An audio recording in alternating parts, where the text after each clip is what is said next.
Chapter 21, Smoke and Mirrors. Rush continued, a whirlwind of carefully orchestrated chaos. Every event, every interaction, was designed to showcase the Phi Delta Gamma experience, a potent cocktail of brotherhood, tradition, and just enough debauchery to lure in the next generation of pledges. It was excruciating. Every cell in my body screamed at me to seek out Daphne, to grovel, to explain, to possess. The memory of her, naked and flushed in my arms, was a constant tormenting presence. My memento of our first night, tucked away in my drawer like a sacred relic, a physical manifestation of my desire, my frustration, my need. But I held back. I forced myself to focus on Rush, on the fraternity, on anything but her. It was a performance, and a damn good one if I did say so myself. Wednesday, the meet and greet, fiesta. The fiesta was a whirlwind of vibrant sombreros, potent tequila shots, and strained conversations that felt anything but genuine. As president of the fraternity, I was obligated to maintain a facade of enthusiasm, plastering on a wide, welcoming smile that had become all too familiar during recruitment events. I moved through the crowd, shaking hands, offering friendly pats on the back, and repeating the same well-rehearsed lines about the lifelong bonds and exceptional networking opportunities that awaited those who joined our fraternity. Yet beneath the surface my mind was elsewhere. My eyes darted across the room, desperately searching for a familiar face among the sea of strangers. I knew it was futile, but I couldn't help but hope for a glimpse of Daphne. Of course, she wasn't there. The fallout from Zeph's expulsion had created an atmosphere of tension and uncertainty, and Daphne had become collateral damage.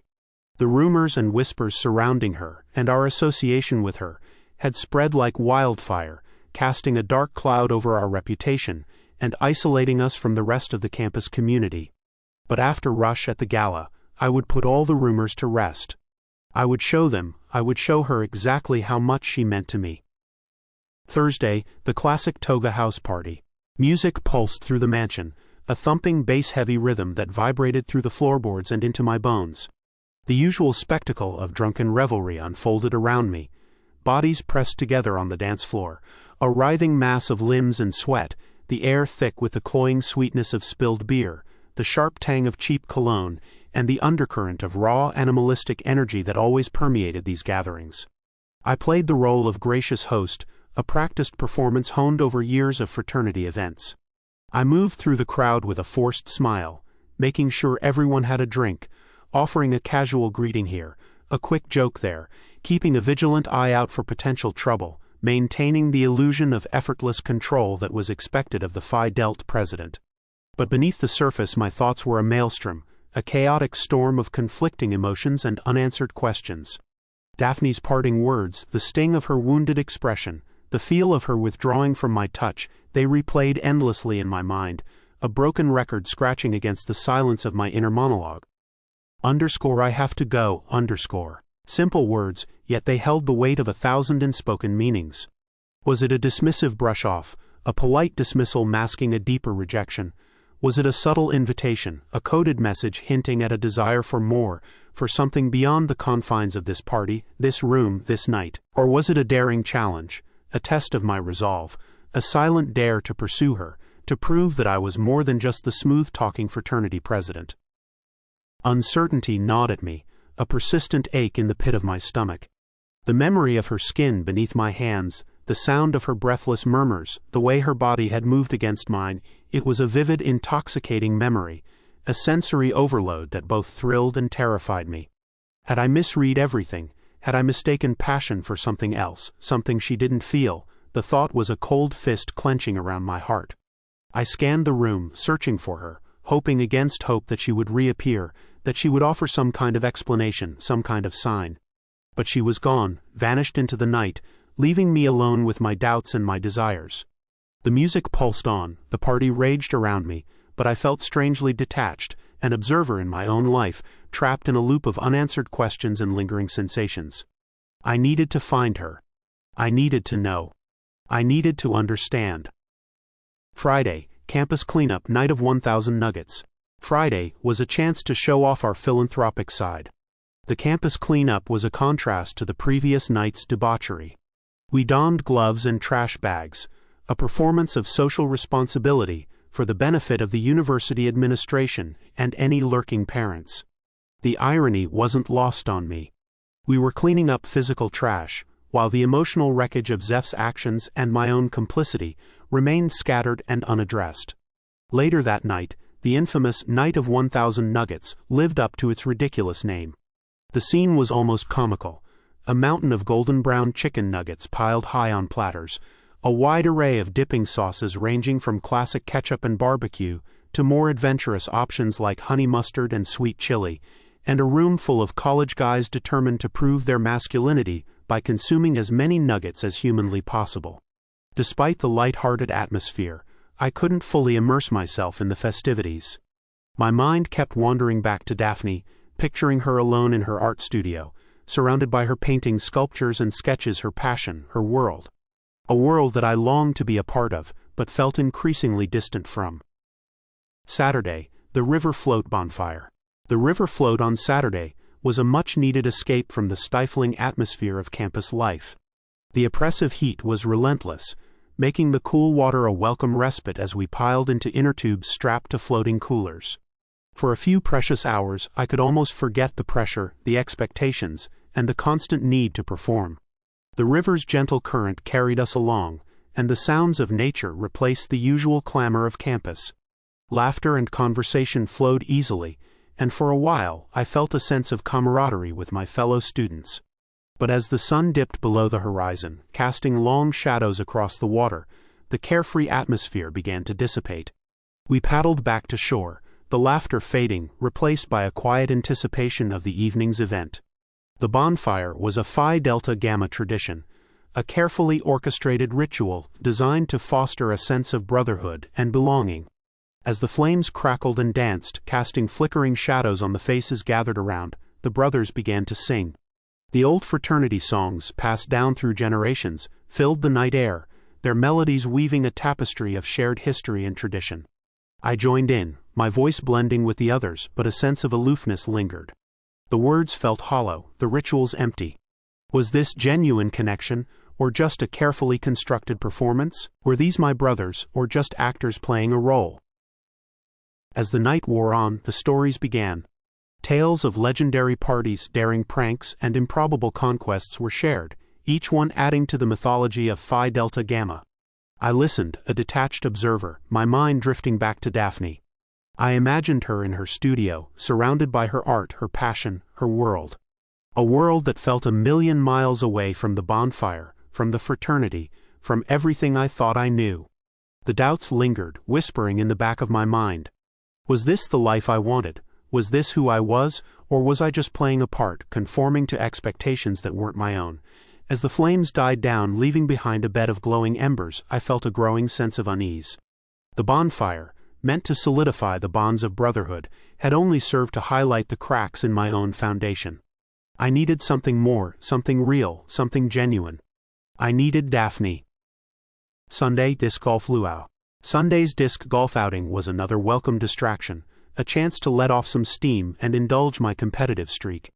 The rhythmic motion of the throw, the satisfying whir of the disc as it sliced through the air, the focused pursuit of the chains, it all provided a temporary escape from the thoughts that plagued me. Yet even as I concentrated on my throws, my mind inevitably drifted back to Daphne, back to the unsettling events of the past week, back to the nagging questions that refused to be silenced. The luau pig roast that evening marked the halfway mark of rush. The tantalizing aroma of roasted pork wafted through the air, mingling with the familiar sense of sunscreen and sweat, creating a heady concoction that was uniquely fraternity. I observed the potential pledges as they interacted with the brothers, their faces a mask of eagerness, their eyes sparkling with anticipation. They were young, impressionable, and hungry for acceptance, eager to belong to something bigger than themselves. I wondered if they were buying into the carefully constructed illusion of brotherhood, the alluring promise of lifelong bonds and unwavering loyalty. Were they convinced by the displays of camaraderie, the shared laughter, the seemingly effortless connection between the brothers? Or were they, like me, starting to see the cracks in the facade, the subtle hints of discord beneath the surface? And what about me? Was I any different? Had I also fallen for the illusion? or was I simply playing along, biding my time, waiting for the right moment to make my move? As the day drew to a close and dusk descended, I felt a growing sense of exhaustion, a weariness that went beyond the physical. Rush was a game, and I was starting to realize that I was tired of playing. I needed something real, something genuine, something more than the carefully constructed facade of Phi Delta Gamma. I needed Daphne. Later, I found myself alone on the porch, the remnants of the party fading around me. The night was quiet, the only sound the chirping of crickets and the distant hum of traffic. I stared out at the darkened campus, the weight of the past few days pressing down on me. Zeph's expulsion, the whispers about Daphne, the growing unease within myself, it was all a tangled mess, and I didn't know how to unravel it. A tap on my shoulder startled me. I turned to see Riv standing there, her usual playful demeanor replaced by a seriousness that sent a shiver down my spine. "We need to talk," she said, their voice low and steady. I nodded, a knot of apprehension tightening in my stomach. I knew this conversation was coming. We sat down a couple of the worn wicker chairs, the silence between us thick with unspoken accusations. I could feel Riv's gaze on me, her eyes boring into me, searching for something. "We need to talk about what's going on," Riv finally said, her voice quiet but firm. "About Zeph, about the rumors, about everything, I didn't respond, didn't try to deny anything. There was no point. Daphne is my best friend, Riv continued, their voice laced with a protective edge. I care about her. A lot. And I'm not going to let you hurt her, I don't want to hurt her, I said, the words coming out rougher than I intended. I care about her. More than I've ever cared about anyone. Riv studied me for a long moment, her expression unreadable. I want to believe you, she finally said. But I've seen this before. I've seen guys like you use girls like her. And it always ends the same way. The accusation stung, but I couldn't deny the truth in it. I had been playing a role, using my charm and my privilege to get what I wanted. But with Daphne, it was different. Or at least, I wanted it to be. I'm not like them, I insisted, my voice desperate. I know I messed up in the beginning. I was arrogant. I thought I could just charm my way into her life. But it's different now. I respect her. I admire her. I trailed off, struggling to find the words to express the complex mix of emotions that churned within me. Riv sighed. Then you need to prove it, she said. You need to show her, not just tell her. And you need to be prepared for the possibility that it might not be enough. She's been hurt before. She's built walls for a reason, her words hit me like a punch to the gut. I knew she was right. I'd been relying on my old tricks, the ones that had always worked before. But with Daphne, those tricks were useless. She saw through them, saw through me. I needed to be different. I needed to be real. The weight of Riv's words settled on me, a heavy burden of responsibility. I had a lot to prove, to Daphne, to Riv, and most importantly, to myself. I had to show her, that I was more than just a frat boy with a charming smile and a trust fund. I had to show her that I was worthy of her trust, her love. The gala was just a few days away. It was time to step up, to face my fears, to fight for what I wanted. It was time to be the man Daphne deserved.